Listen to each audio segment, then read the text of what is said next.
Hi there, I'm the _twig and I like analysing game rules.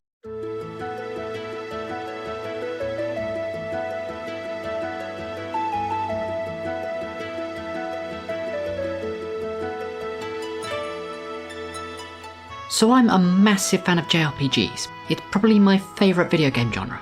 I don't think that many of you will be surprised to hear that I love Pokemon, but another one of my favourite childhood games was Dragon Quest IX. I also recently replayed Bravely Default, and my all-time favourite video game is Trails in the Sky, specifically SC.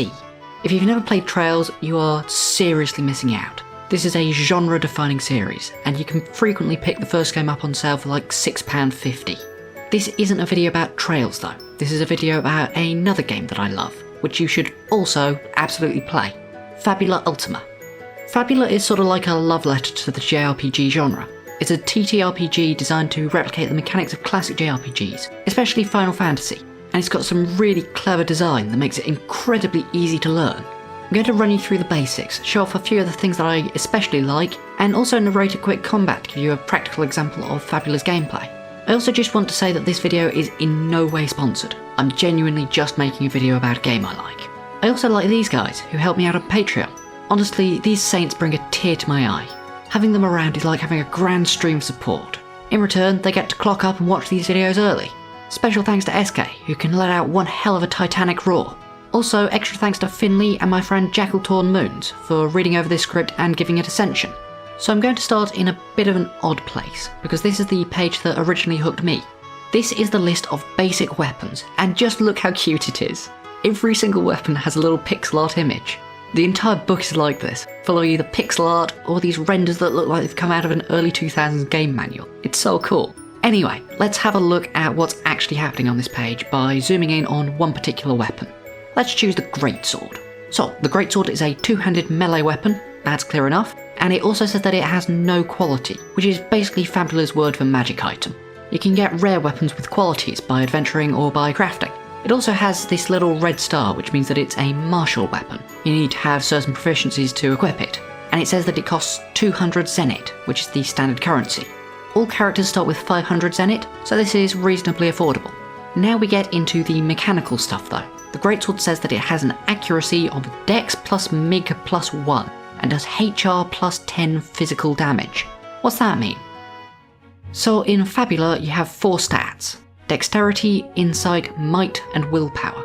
And unlike in D&D, where these are represented by scores that you add to a die, your stats themselves are dice, ranging from D6 at the lowest to D12 at the highest. Whenever you want to do something which requires some skill or uncertainty, you roll the dice for the stats most associated with that activity. For example, if you wanted to climb a tree, your game master might ask you to roll Might and Dexterity, which could be a D10 and a D8, and then you add them together. If you wanted to climb a cliff face though, then willpower might be more important than dexterity, as you need the courage to keep going, so you would roll Might and Willpower. There are no skills in Fabula Ultima. Every roll is left up to the GM to decide, although with only 4 abilities, which are really easily defined, it's actually super easy to work out what to roll. Now let's go back to that Greatsword. It asks us to roll Dexterity and Might, and add 1. If that roll is equal to or greater than the enemy's defense score, then we hit them and do damage equal to HR plus 10. And this is an incredibly cool streamlining mechanic for all of you who have only ever played D&D. HR means high roll. All you do to calculate damage is you look at the 2 dice that you just rolled for your accuracy check, then pick the higher one and add 10. You don't have to teach new players that their archery fighting style only adds to the attack roll, not the damage roll, or anything like that. You just look at the dice and add 10. This simplicity is core to Fabula, and honestly I've probably already explained about 50% of the game to you. There's 4 stats represented by dice, and whenever you make a check you roll whichever 2 are most relevant. But in D&D and other D20 games you can roll a 20 to score a critical hit. I hear you probably not cry because I expect none of you are actually thinking about that. Correct, and Fabula has a critical mechanic as well, again built into that one roll. Whenever you roll doubles on a 6 or better, you roll a critical success, which causes 2 things to happen. First, you are automatically successful. No matter what the DC for the roll is, you do it. And second, you get what is called an opportunity. This is the second cornerstone of Fabula. There are multiple mechanics which give the players control of the game.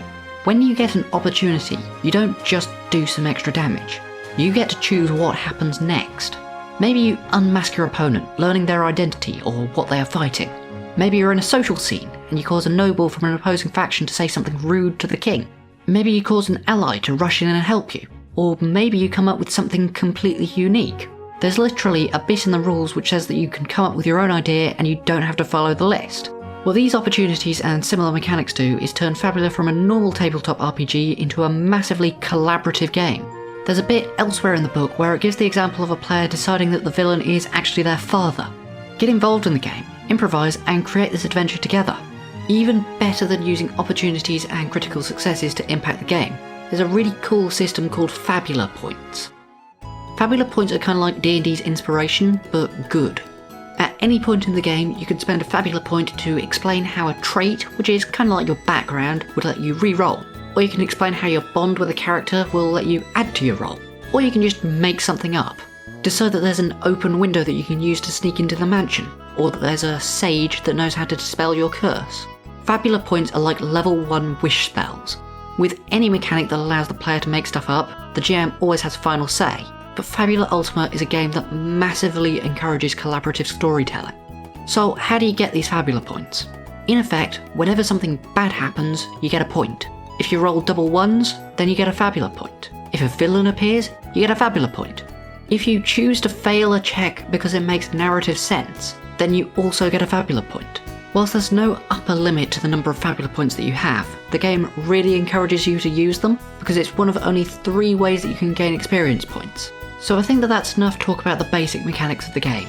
Let's introduce the party who will be fighting my demo combat. For anyone who wants them, I've put a full character sheet for all of these characters in the description.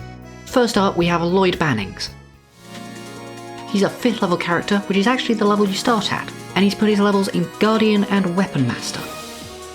Whenever you gain a level in a class, you get to pick or upgrade one of their 5 skills, and Lloyd has picked Dual Shield Bearer and Protect from the Guardian class, which allows him to equip and fight with 2 shields, and also once per turn jump in front of an ally to take an attack for them.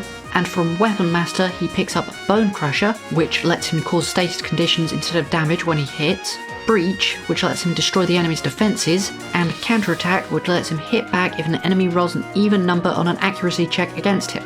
Lloyd is a tank who can protect his allies and break down enemy defences. Next we have Elie MacDowell. She's got level 1 in Entropist and Elementalist, which are kind of like time and elemental magic respectively, and 3 levels in Sharpshooter. From Entropist she picks up the spell Acceleration, which allows one player to take 2 actions on their turn. From Elementalist she picks up Elemental Weapon, which allows her to enchant her pistol so it does elemental damage, such as Wind. From Sharpshooter she then picks up Ranged Weapon Mastery level 2, which makes her more accurate with her pistol, and Warning Shot, which lets her spread status conditions. Elie fills a support role, but can also do a decent amount of damage in the right circumstances. Tio Plato is up next, and she's put 2 levels in Tinkerer, 1 in Spiritist, and 2 in Lawmaster.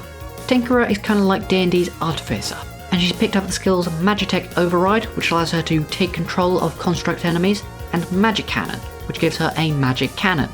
Spiritist is the Healer class, and from this she's picked up the Heal spell.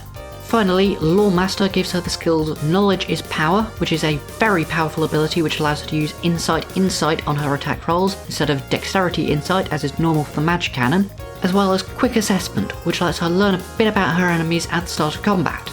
Tio's job is to inform the party about the enemy's weaknesses and to keep everyone healthy. Finally, we have Randy Orlando. He's got 3 levels in Weapon Master, 1 level in Darkblade, and 1 level in Fury. With Weapon Master, he's picked up Melee Weapon Mastery level 2, which makes him more accurate with his War Axe, and Bladestorm, which lets him attack multiple enemies. Darkblade then gives him Shadow Strike, which allows him to make a more powerful attack at the cost of his own HP, and Fury's Adrenaline means that he does more damage when he's at low HP. Randy just does big damage. He's the party's nuke. So, let's go into that combat scene. The party have been fighting their way through a dungeon to find some lost kids called Anri and Ryu. They reach the end and find that Ryu has been surrounded by a group of frost slimes. The party jump into battle. Like any good JRPG except for Trails, which is different, the party and the monsters line up when the combat begins. The GM also tells the party that they have a secondary objective. They need to protect the kids that they are trying to rescue, and so the GM introduces a 4-quadrant clock. This is a lovely little mechanic that really helps to introduce a sense of urgency into scenes. Every time Anri and Ryu are attacked, the GM will fill in a quadrant, and if the entire clock gets filled up, then the party will lose the fight. Additionally, Tio will use her quick assessment skill, and will discover that the frost slimes are vulnerable to fire. Firstly, we'll roll initiative, which is a group check. This means that the leader, who in this case will be Elie since she has the best initiative, will roll, and then the rest of the party will perform DC 10 supporting checks. Initiative is dexterity and insight, and here are our rolls. Elie got a 6, but Tio passed her DC 10 supporting check, so Elie gets to add 1 to her roll, and another 1 because Tio has a strong bond with Elie. That then brings the total up to 8, which beats the Frost Slime's initiative score of 7, so the party go first. In Fabula, the party and the enemies take alternating turns, and you can choose what order you want to move in every round. The party decide that Lloyd should go first so he can protect the kids. Lloyd uses his action to guard, which gives him resistance to all damage and lets him cover the kids to take melee attacks for them. The first slime is next, and like all monsters in Fabula, it randomly selects its target. It's going to attack Tio with a pound attack, but it only rolls an 8, which misses Tio's defense of 9. Elie will go next because she has the acceleration spell.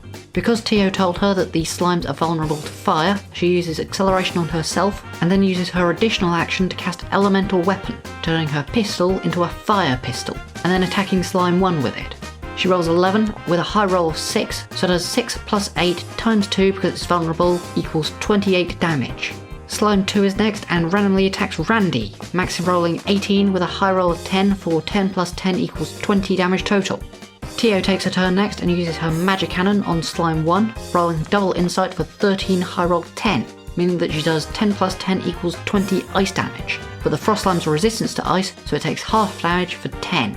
Slime 3 will attack and it targets the kids, but Lloyd is there to cover, so he takes the attack instead. The slime rolls a 10, which misses Lloyd's 15 defense, however because it's an even number, Lloyd gets to counterattack. Lloyd rolls 14, however because this is a counterattack, his high roll is automatically 0, so instead of doing damage, he decides to use Bone Crusher to inflict the weak condition, which changes the slime's D10 might into a D8 might.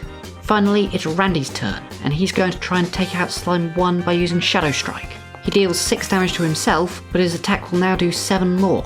Additionally, he used the Blade Storm skill to attack both slime 1 and slime 2, but he only rolls an 8, which won't cut it. Fortunately, he has a Fabula Point and spends it to invoke his trait of guilt.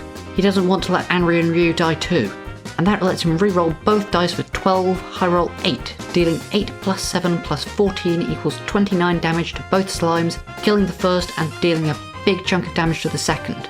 It's now round 2, and Ellie's going to start this time. She'll use both actions to attack slime 2. First attack is a hit for 13, doubled to 26, but the second is only an 8, so she misses. Slime 2's turn, and it only has 5 HP remaining. It randomly attacks the kids again, but Lloyd hasn't taken his second turn yet, so he's still guarding them. It rolls 12, which is another miss, but once again it's an even number, so Lloyd gets to counterattack. He rolls double 6s. That's a critical success, so he hits, doing the last 5 damage, and then gets an opportunity.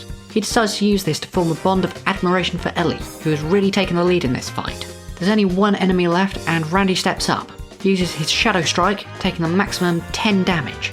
That puts Randy down to 34 HP, which is below half. In Fabula, this is called a crisis, and that activates his Adrenaline skill, which lets him do 2 extra damage on a hit. Randy goes for the attack and rolls a massive 14 high roll 10, dealing maximum 10 plus 14 plus 11 plus 2 equals 37 damage in a single blow. That's almost 2/3 of its health. The slime was weakened by Lloyd earlier, so its attacks aren't strong. It attacks into Lloyd, just rolling a 9, nowhere close to his massive 15 defense. Now, Lloyd doesn't have enough damage to take out the last slime, but he can make it easier for the rest of the party. Rather than attacking normally, he uses his Breach skill to try and break the slime's defense. He makes his attack and rolls double 9. That's another critical success. First, he destroys the slime's defense, reducing it by 1. And second, to seal the deal, he decides to give Elie +4 to her next check. That will help her get over the barrier of its defense. Tio wants to make it even easier, so she will then use the Hinder action, attempting to slow the slime by shooting around it, preventing it from moving. The GM decides that this should be a Dexterity Insight roll, DC 10, which Tio gets exactly. She slows the slime, reducing its dexterity to just a D6. At the beginning of this round, the slime had 9 defense, now it only has 6. It's round 3 and Elie is up. As long as she doesn't roll double ones, she's guaranteed to hit, thanks to the efforts of Lloyd and Tio. She just needs a high roll 4 or better. She makes her roll and it's double 5s. It's not a critical, but it's good enough, and the party wins. By the way, that entire combat was actual rolls. I didn't stage any of it. I think that it showed the party working their roles really well though. Tio discovered the fire vulnerability, Elie abused it, Lloyd protected the kids and spread debuffs, and Randy did massive damage. I do need to make a quick correction before I finish. In the fight, Lloyd used the guard action to redirect attacks away from Henry and Ryu. What should have actually happened is that the kids should have been removed from the random targeting rolls entirely. In effect, I just accidentally gave Lloyd a 2 in 5 chance of being targeted instead of a 1 in 4. However, since he has a feature which actually redirects attacks anyway, it probably didn't impact the combat that much. There's loads more to Fabula 2. I haven't talked about the fantastic streamlining of inventory points, which means that you don't need to keep track of your potions or rations. I haven't talked about how easy it is to make monsters for the DM. I haven't even mentioned that there's a dedicated mechanic for villains to go, "This isn't even my final form!" Fabula Ultima is an absolute blast of a game. Really easy to learn, really fast paced, and honestly just super unique. It honestly does feel like a JRPG. It's also being actively supported with a great Discord, and it recently got its first expansion. I hope that you enjoyed and are considering giving Fabula a go. If you want to try it out but don't want to commit any money yet, there's an excellent free one-shot called Press Start, which has pre-gen characters, and it also explains the rules as you go, so you don't need the full book to play it.